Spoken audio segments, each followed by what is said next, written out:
boys and girls, as you just saw the baby lamb. And when the lambs grow up, they grow up to be big sheep with all that wool.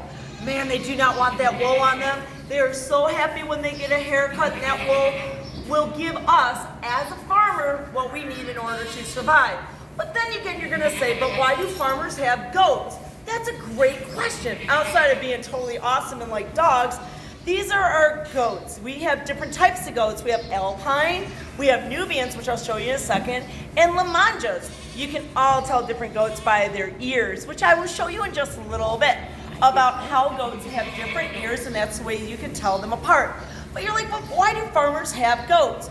Well, believe it or not, goats give us goat milk. And out of that lovely goat milk, you can make scrumptiously delicious goat cheese. Believe you me, it's really good.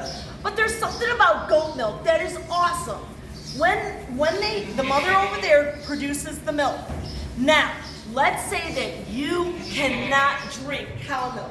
You can't drink cow milk because the lactose makes your belly really, really upset. So you get such a heavy, upset stomach from drinking cow milk. The cool thing on the farm is if you cannot have scrumptiously delicious cow milk, guess what type of milk a human can consume that will not upset your belly? Goat milk. Goat milk will not upset a human belly. Yes, you can have soy. Yes, you can have almond. I get it. But if you did not have, back in the day on a farm, if your belly really hurt with the cow milk, guess what other milk mom would give you in order to make that belly ache go away? Goat milk. Because it doesn't have all the enzymes that hurts our belly like cow milk can. So it's just something that on the farm that we have. Remember, all animals on a farm give us what we need to survive. They give us exactly what we need to survive. But a farmer must give every single animal what they need to survive. We must give them food, shelter, and water. Year-round, especially if they're in a pen and away from their outside elements. When the snow comes, as I told you earlier, we have to give them that grassy hay. So we keep bales and bales of hay all year round to make sure they get those nutrition vitamins that they need all year round. So follow me. We'll go see our other goats real quickly. Follow me. So Kensington is this amazing place. It's not only a farm that you can come and pet our animals, we are a school. So I, Miss Pastor, did leave Munger. I left my beautiful classroom, and now I have this other beautiful classroom that I have here. Now, these are our Lamanja goats. If you get up close and personal, you will see that their ears look like teeny tiny elf ears. Where's your ears? So you're like, where are they?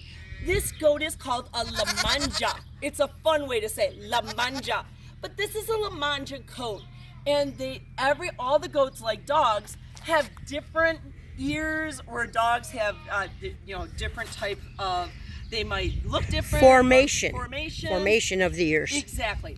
So, but the formation of the ears of the goats is how we can tell the difference. So right now you can see this is a little bit different than our Alpine in there.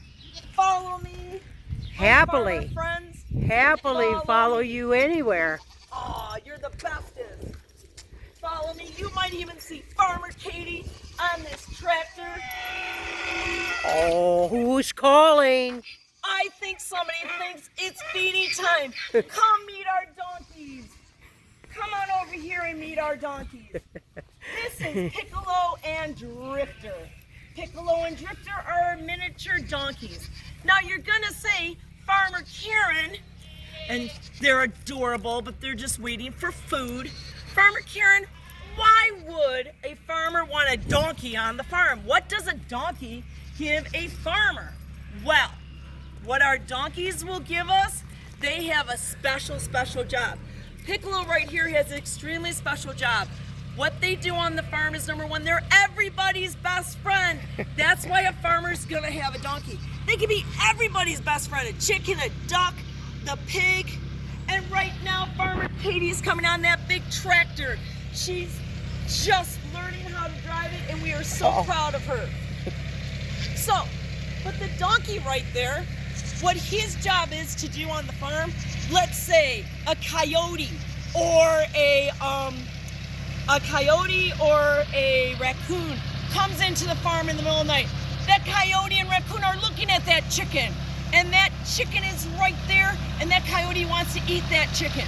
The donkey's like, you're not gonna touch my best friend, the chicken, and that donkey will bite, that donkey will kick, that donkey will chase out that raccoon and coyote.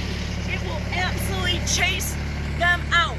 And now these guys are so friendly, they love to be petted. So we hope that you come to Kensington so that you can come and pet Piccolo and Drifter. But donkeys are the watchdog. And if they go at 2:30 in the morning, you better be jumping out of bed because there's something on your farm that should not be there. And they are the police dog, watchdog of the farm. And their job is to protect all their friends. And believe you me, they will kick, they will bite. They will bite anything and everything that comes close to something that it's their best friend, that they want to protect. So this is the job of Piccolo and Drifter. That's why people have donkeys on the farm. The watchdog, the protector of the farm. Come on, my farmer friends. We're gonna come over here and we're gonna look at our goats for a second. This a goat house? It is a goat house. But this is the best thing that you can see, is you're gonna see the different ears. Look and focus only on the ears, boys and girls. You're gonna have your Lamanja, you're gonna have your Alpine, and then you're gonna have your Nubians. And your Nubians look like Basset Hound dogs. Big floppy ears that come down. So right over here is Mocha. She's our perfect Nubian. Ooh. She has those floppy beauty. Ears. That's the type of, we have our Nubians, our Lamanjas, our Alpine, and our Toggenburgs. They all have different sets of ears. And they all play together? They do, and we have lots of babies out here. When they graduate the nursery, which I showed you earlier, they get to come out here just like you do on your playground, and they get to play with all their friends. Wow. So, and goats are cool. Now, boys and girls, why does Mother Nature make most animals eyes on the side of their head? Can you see behind you? Can you see behind you? Not me. No, not me either. But Mother Nature gives all animals what they need to survive out in the wild. So not only can goats and most animals can see in front of themselves, they can see behind them. So that's why if there's a predator coming behind them, they can see and they can be able to run away from something that might want to hurt them. What's another name for a predator? I would think for you guys, out in the wild, what would eat a goat? A bear. A bear would eat a goat. A bear. I mean, if it's within the area. A coyote. A coyote. I'm thinking brown bear, like a predator would be somebody who wants to eat somebody else. Yes. Yep. And so remember the food chain, boys and girls. Yeah. Animals eat other animals, and we eat animals too. Remember that in order to survive. Animals give us what we want. Speaking about animals that we do consume, let's go talk about our chickens. Come on over here. We're going to talk about our chickens. Okay, I'm going to